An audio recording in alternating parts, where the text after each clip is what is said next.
If you've seen the movie Heat from 1995 with Al Pacino and Robert De Niro, and you read books, you should pick up Heat 2. This book is so good.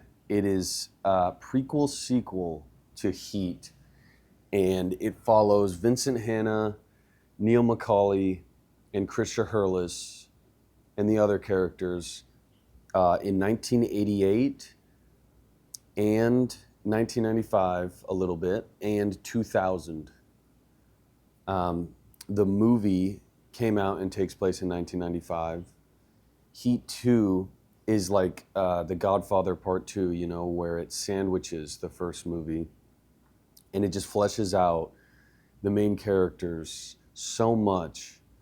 When I rewatch Heat, I rewatched it recently after reading this book, and rewatching it, I feel like I know the characters so much more, and it rings true and it connects to the characters in the movie because it's written by Michael Mann with Meg Gardiner.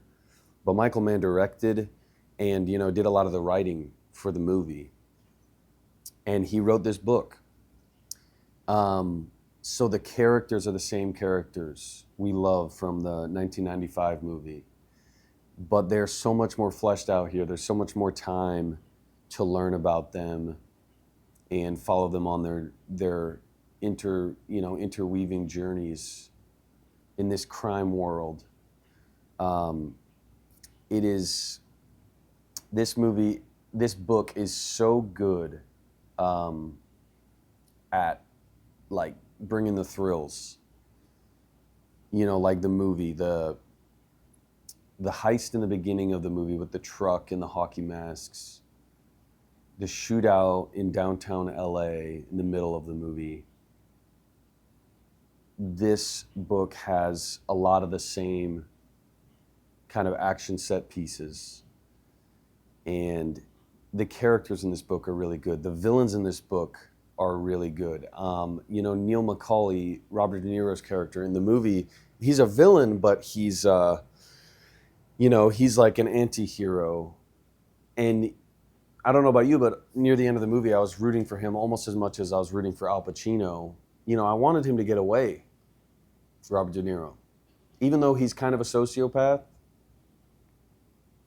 you know, the way the story's told in that movie, we're rooting for them almost equally. So he was a good villain in the movie, but in this book, he goes up against a villain that is like just total psycho evil villain.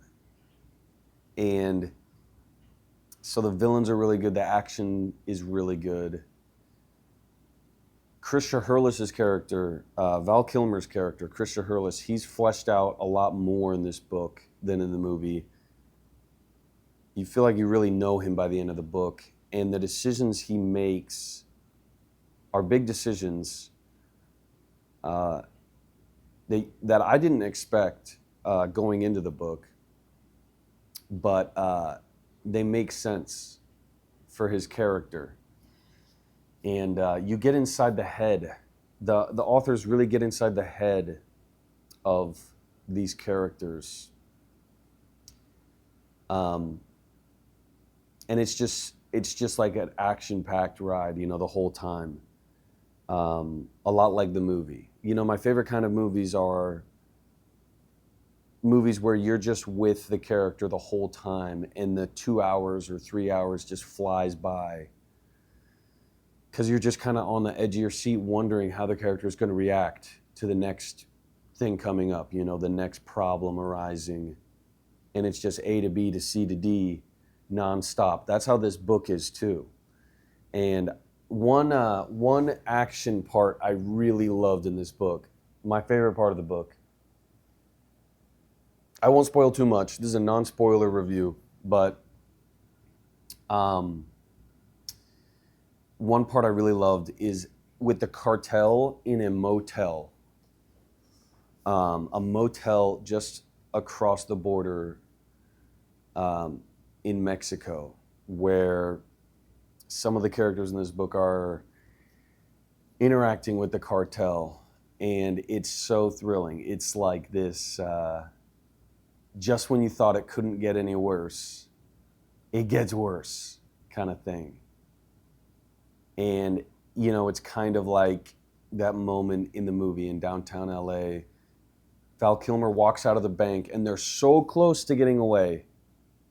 Everything went off perfectly in the bank heist in Heat. And then Val Kilmer spots the heat around the corner, like Robert De Niro mentioned earlier. You know, he sees the police across the street, and in an instant, he doesn't hesitate. He makes the decision to shoot across the street, and everything spirals out of control. That's the kind of thing that happens in this book, in the motel scene in this book. And it just escalates and escalates and escalates. And it seems impossible. Like, how are these characters how are they going to survive? It just gets worse and worse and worse. And it's so cool to see, you know, Robert De Niro's character, Neil McCauley, and Chris Shiherlis, and their team. It's cool to see them make these split-second decisions, and they're so good at what they do, so committed and single-minded, you know, focused on the mission. See them get out of those situations is so cool, and it's especially cool in the motel part of the book. And I loved how these characters grew throughout the book. And you can see in 1995 in Heat, which is the middle of this story, basically. You know, this skips over what's in the movie, so it's not redundant, but you can see how in that part of the story, they're in the middle of their journeys. And they really change. Like Neil McCauley is, in this book in 1988, he's just becoming this big robber. You know, Cops and Robbers, he's just getting good at doing heists. And then Vincent Hanna, Al Pacino's character, is growing as a cop a lot. You know, he starts lower down than he does in the movie. And he's kind of earning his stripes as a detective. And you see how Neil McCauley's mentality in the movie of, like, you know, when you see heat around the corner, you know, never always be ready to, basically always be ready to leave and drop something. Never be committed to anything. Always be ready to leave in 30 seconds flat if you spot heat around the corner. Something like that in the movie. Neil McCauley's devotion to that mindset, you see why he thinks that way in this book, and I love that.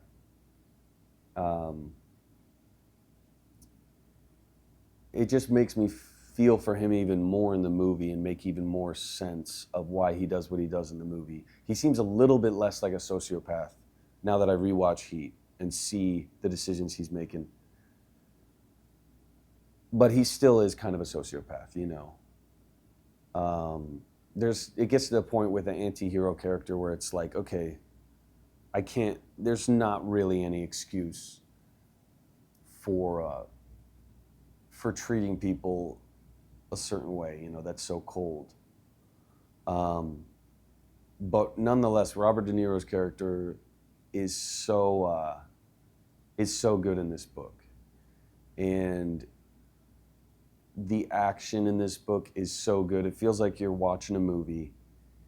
I was listening to the Heat soundtrack while I was, the score, while I was reading the book, and that just, you know, enhanced it so much more. I thought I would read this book.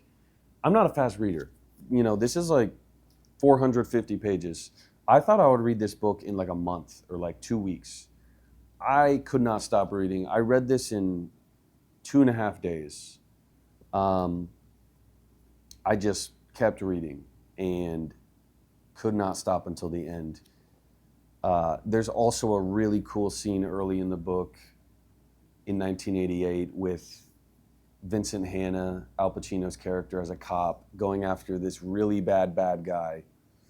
And it just plays out like a movie. The way it's written is really photographic, like, explaining really quickly, cutting to describe the scenery, and you really see the blue colors of the,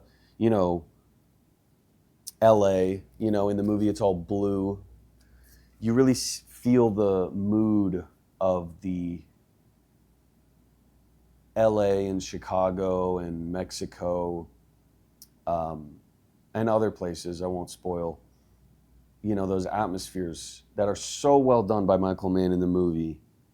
He's so good at world building while keeping it real. The realism with the style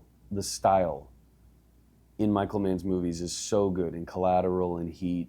It's like these stories take place in an alternate reality of Los Angeles.